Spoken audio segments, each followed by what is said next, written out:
Hello friends, another card grading order is back. So you know what time it is? It's time to kick ass.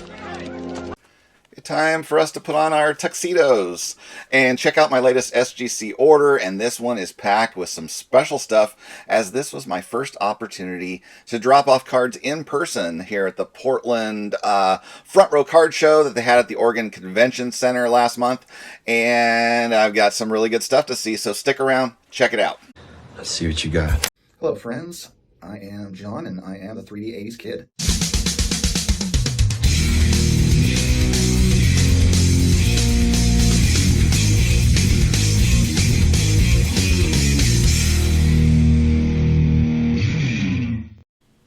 Like I said before the introduction, I did get my latest SGC order back, and I have that here with me, and I will be showing those cards in just a second.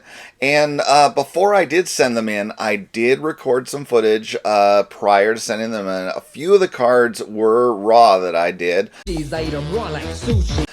Some of them were crossovers from other companies, and some of them were just reholders to get it in with the new slab. One of them was actually a request to correct what I viewed was an unacceptable condition of the slab, as the frame was not actually framing up the card and there was so much space around it. I'll give you a look at what I had before I sent it in and now the after shot of that one. And one card was an oversized that was my Dale Murphy 1986 test sticker from Sports Illustrated poster that was in a BVG slab, and I crossed that over to SGC, and I'm not too pleased with that result. You'll have to see that one here. Let's get rolling. I'm going to flip this camera around to give you a much better shot of the cards, and I will be intermingling clips from my previously done footage. So enjoy. You're just coming to the interesting part now. 91 Stadium Club of Frank Thomas, which I know I was sent a PSA 9 copy by, why am I suddenly blanking? Come on, brain. Bradley Claus sent me one of the 3 cards graded was this card in a PSA 9, and I am just not going to crack it. I'm going to keep it with right now my group of cards that I have all together that are gifts from people, and I already had this copy ungraded that I am going to get then to join my player run group on the wall, and just keep that other one with my gift cards from people that I cherish in a separate grouping.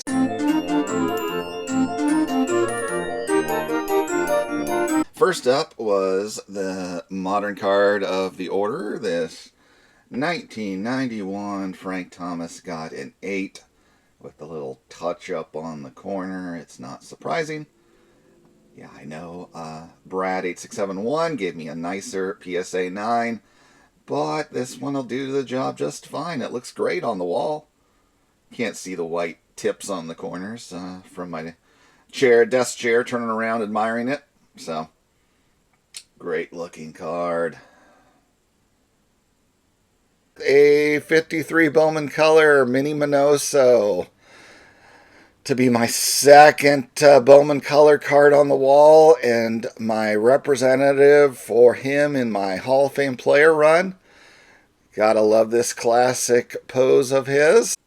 53 Bowman color Mini Minoso that had come in looking really sharp, that I had thought would get a 5. Let's see. Oh my. Apparently it is a little bit too small. But damn, that's a gorgeous card. That thing is sharp, crisp, vibrant, and apparently just slightly too small out of the factory. Alright, that'll do just fine on my wall.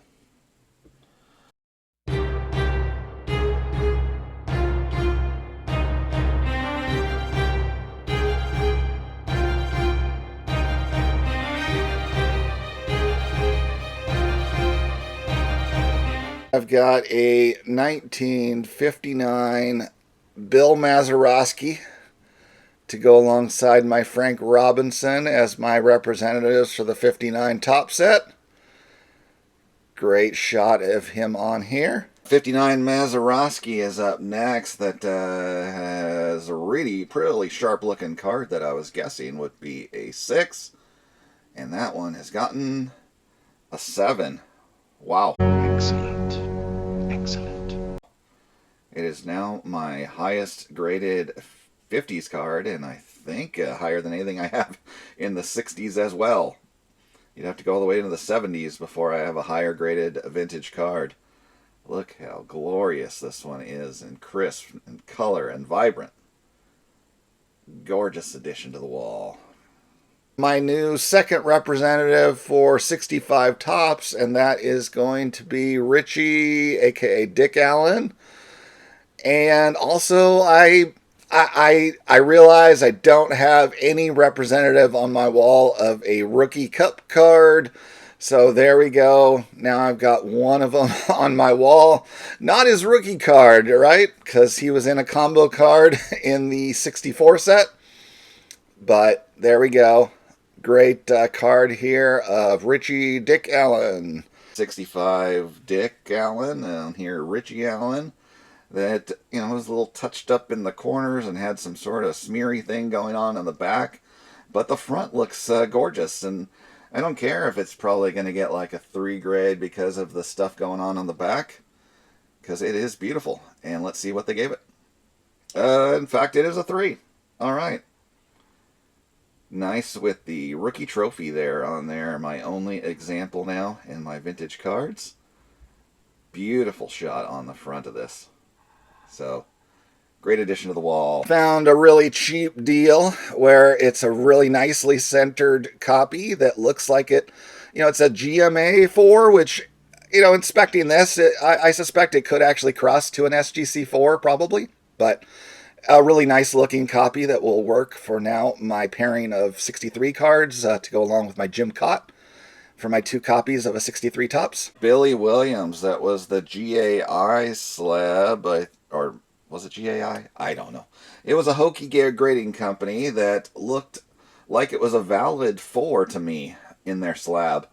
And then I was able to actually buy it cheaper than raw ones that looked as good. So I went ahead and went with that hokey slab, and let's see what they gave it.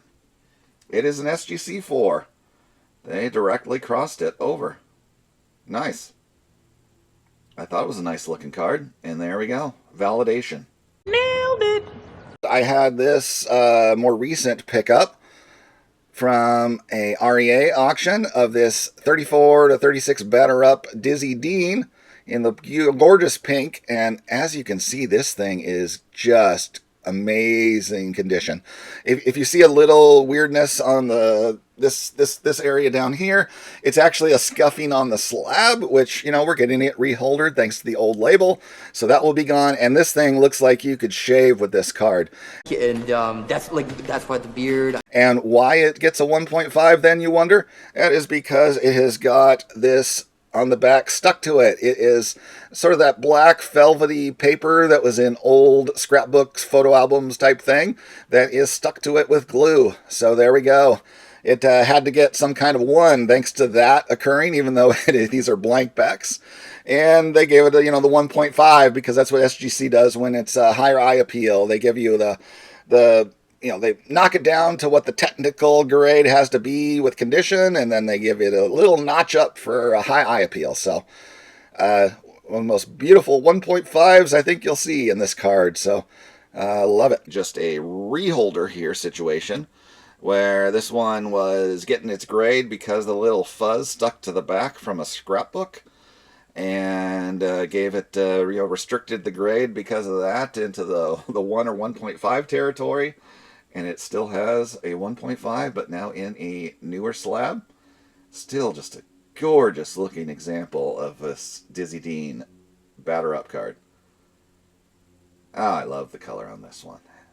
Repeating yourself. You're repeating yourself. Another reholder. This case, I think it has enough of the card, but what I found in close inspection is that little piece of tape that's still in the middle makes an authentic instead of a 1, which it would get if you tried to pluck the tape off, because you can see the other spots where somebody did pluck the tape off and now there's paper loss.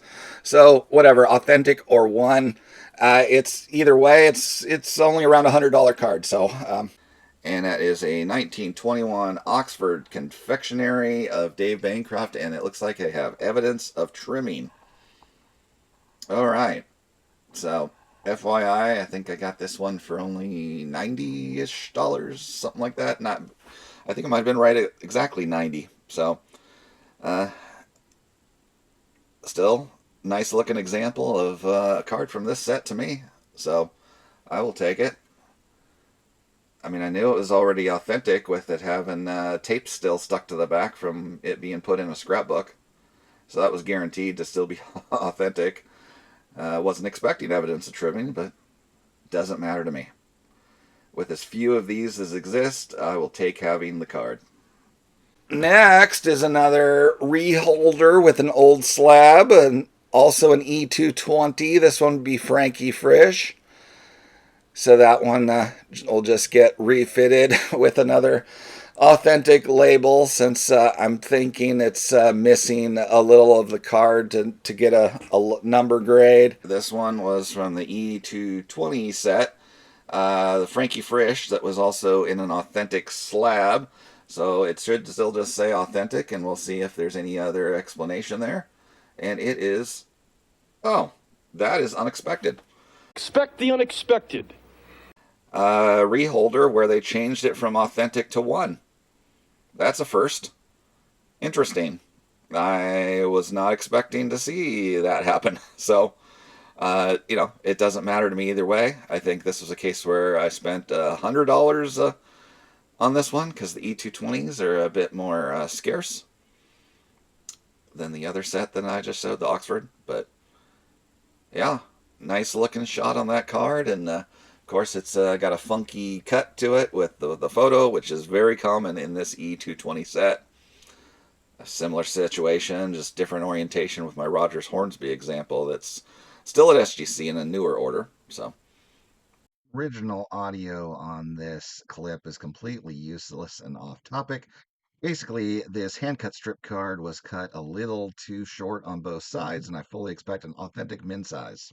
Crossover from PSA, and this one was just in an authentic slab with PSA, and it is a blank back. I think it's the W590 Travis Jackson here, and it is authentic min size. That was what I was anticipating with that one, because clearly this hand cut card was trimmed a little too tight on the sides in order to have a big enough card to actually be sized properly. So they could have done a better job of framing this up, where they didn't have this big gap here on the bottom. It's actually one of the reason I sent in one of the cards in this order. So, not a fan of them leaving gaps, but I don't know if it's worth my time to replace it on this one. So, we'll move on. And now here's where I get into the cards that I did not really want to go through the mail, at least one of them. And that would be my Honus Wagner game card that I picked up that I would like to get reholdered to match the rest of my items. I picked this one up last year, so part of my 2024 bonanza. But it'll be nice to have this one fitted for its tuxedo. That's a 1914 Polo Grounds game, which you've got to go to game cards with this guy in order to get it to where it's more like $1,000 card instead of, unfortunately, $3,000 or $4,000. So this one was a PSA 5 card that was a Polo Grounds game, Honus Wagner, and let's find out if it gets the 1-for-1 cross like I'm expecting, because it wasn't a brand new holder. To my experience thus far with crossovers, old to mid-range PSA holders, it's 1-for-1.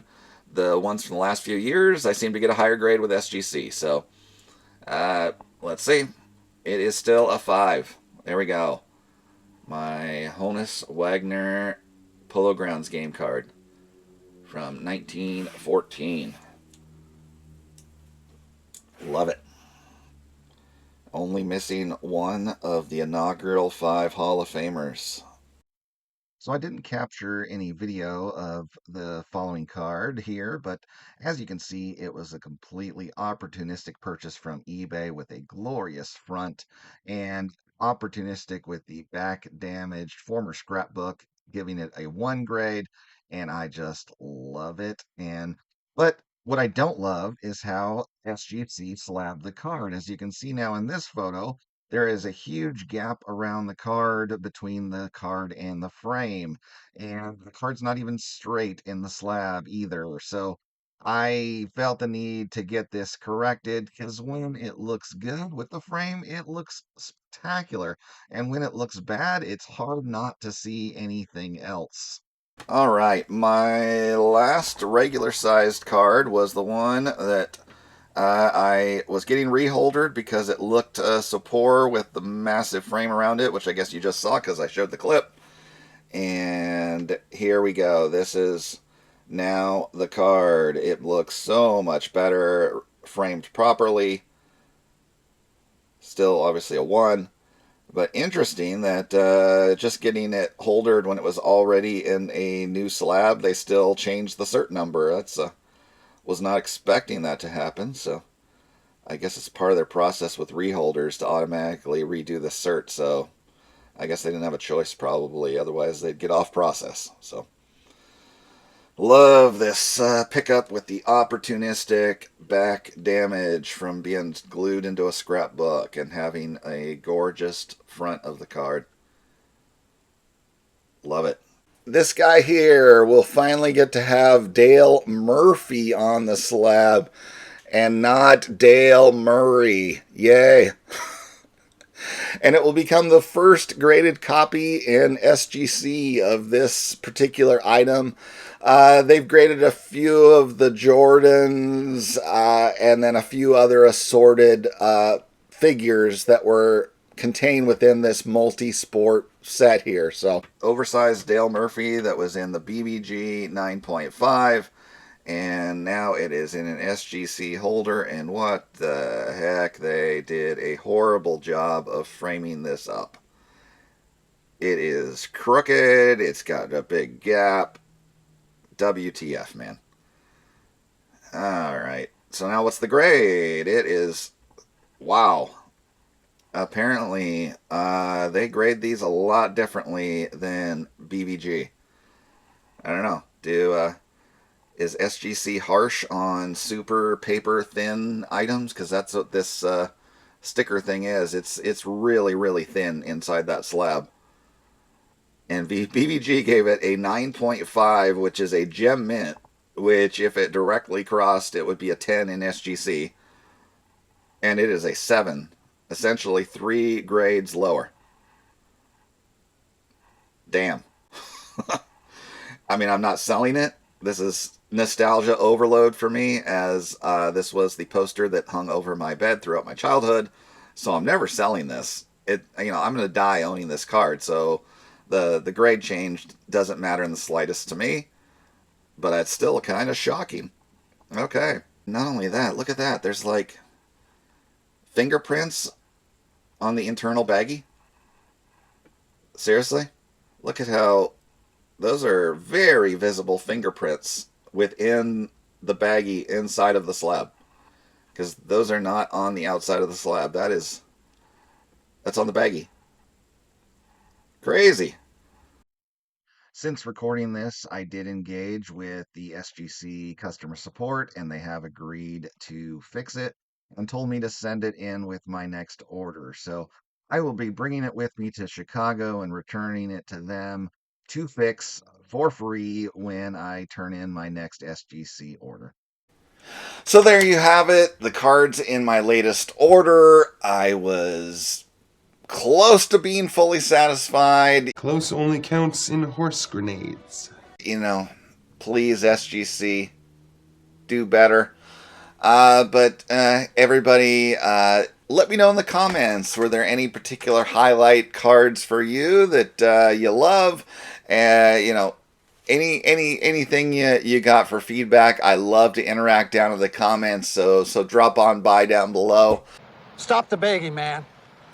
And everybody, thank you for watching, and I will see you next time. Well, see you next time. Yeah, unless I get lucky and break a leg.